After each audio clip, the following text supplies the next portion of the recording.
Listen to stories and appreciate idioms. Hello, everyone. Welcome to Encountering Chinese. Encountering idioms.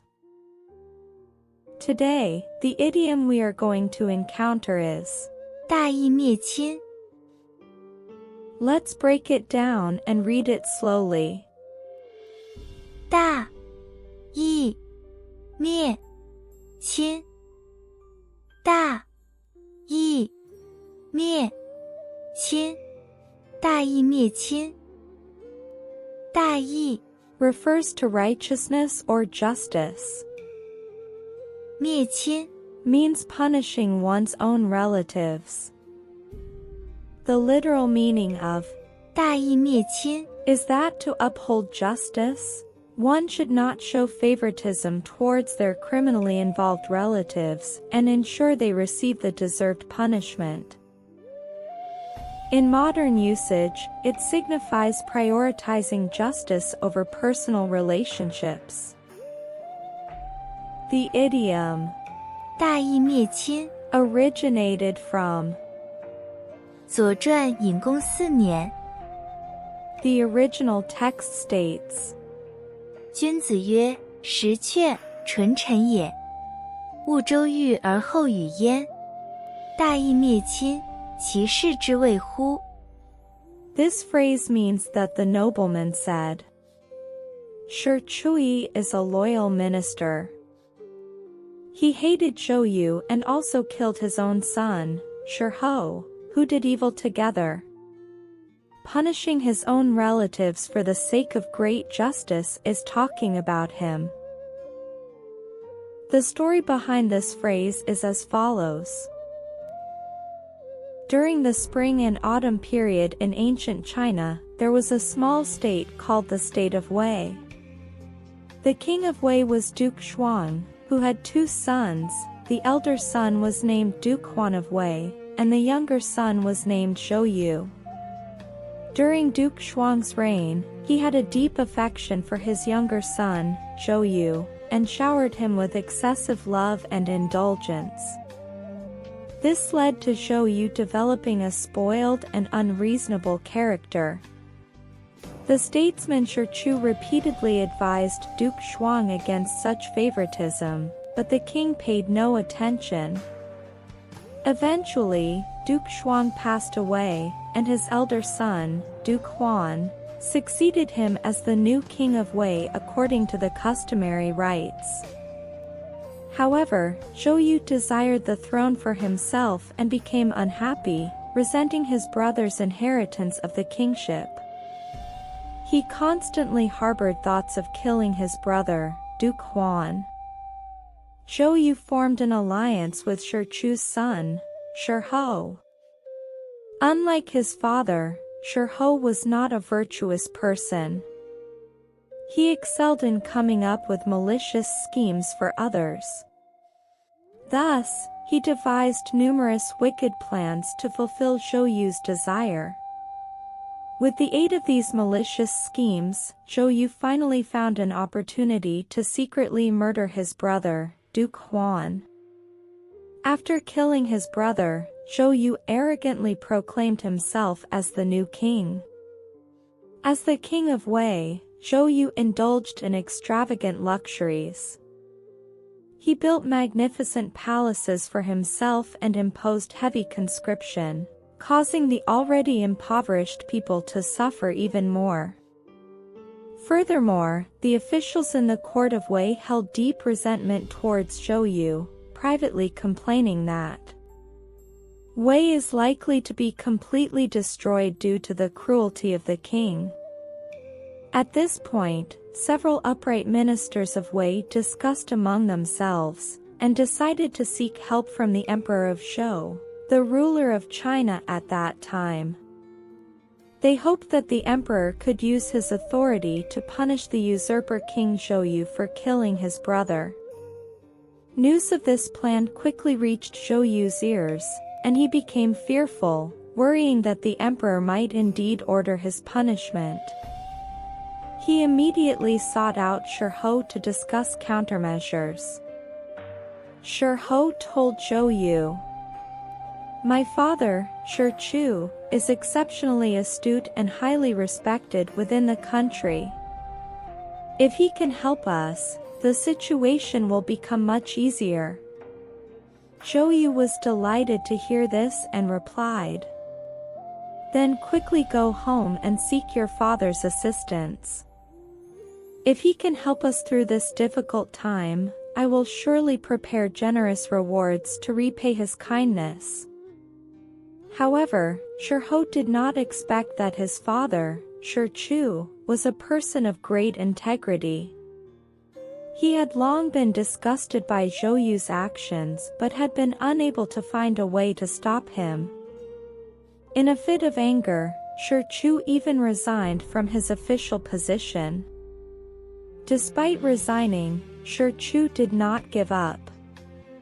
He continued to seek an opportunity to deal with Zhou Yu. Following Zhou Yu's instructions, Shi returned home and conveyed Zhou Yu's plan to Shi. Upon hearing this, Shi quickly came up with a brilliant plan to punish Zhou Yu.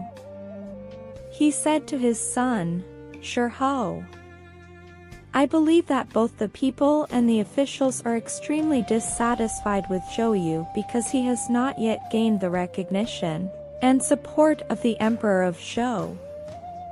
If we can find a way to gain the Emperor's approval and support for Zhou Yu, all the problems can be easily resolved. Here's what we can do. I've heard that the King of Chen, Duke Chen, is the most trusted minister of the Emperor of Zhou, and his opinions carry great influence. You can accompany Zhou Yu and go to Chen to seek Duke Chen's assistance. As long as he is willing to come forward and support you, things can be resolved." Upon hearing his father's words, Shi thought the plan was excellent and immediately returned to the palace to inform Zhou Yu of the situation. Zhou Yu was overjoyed and quickly prepared generous gifts, getting ready to depart for the state of Chen. After Shi and Zhou Yu left, Shi immediately wrote a letter to Duke Chen, exposing the conspiracy between Zhou Yu and Shi, their murder of Duke Huan of Wei, and their acts of causing chaos. He provided detailed accounts of Zhou Yu's atrocities during his rule. In the end, he suggested that Duke Chen should arrest Zhou Yu and Shi as soon as they arrived in Chen and subject them to the severest punishment, to protect the peace of the state of Wei. As soon as Zhou Yu and Shi set foot in the borders of the state of Chen, they were captured by Duke Chen's subordinates. This news reached the state of Wei, and they urgently dispatched an official named Zai Chou to the state of Chen to sentence Zhou Yu and impose the appropriate punishment. However, Zai Chou felt somewhat hesitant when facing Shi, son. He believed that Shi had rendered great services, and therefore, Shi's punishment should be reduced. However, Shi firmly opposed Zai Chou's opinion. He said, "Many of the crimes committed by Zhou Yu were orchestrated and led by Shi. A wicked person like Shi, if allowed to continue existing, will undoubtedly bring more misfortune upon others." Thus, Shi ordered his own servants to go to the state of Chen and execute Shi. In this story, Shi embodies the concept of 大义灭亲, killed his own son, Shi, to prevent further harm to innocent people. There is another historical story like this. During the spring and autumn period in ancient China, there was a wise minister in the state of Qi named Mang Changjun. He held an important position in the Qi court. One day, he heard that his good friend Tianwen was planning to serve the enemy state of Qin and had already gained a high position. and generous rewards there. Meng Changjun decided to persuade Tianwen not to go to Qin but to return to Qi and help the king of Qi.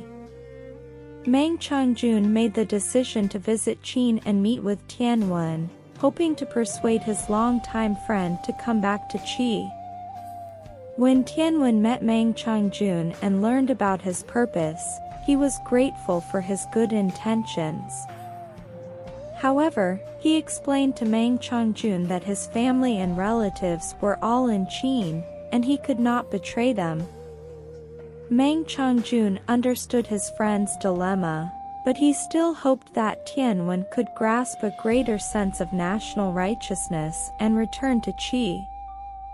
Meng Changjun told Tianwen, "It is right for you to seek a better life for your family, but in the face of national righteousness, immediate personal gain means little. You should follow the path of righteousness to establish a great reputation in the hearts of the people. Even if you become a high-ranking official in Qin, you won't gain the recognition and respect of your friends and family if you persist in pursuing personal wealth." Touched by Meng Changjun's words, Tianwen realized that he had a greater purpose and should contribute more to the state of Qi. He decided to abandon his plan to join Qin and return to Qi, joining forces with Meng Changjun to work towards the prosperity and stability of Qi. This story teaches us that 大义灭亲 does not mean cutting off family ties and friendships for no reason. It means that when facing a conflict between justice and injustice, we should adhere to justice and uphold righteousness.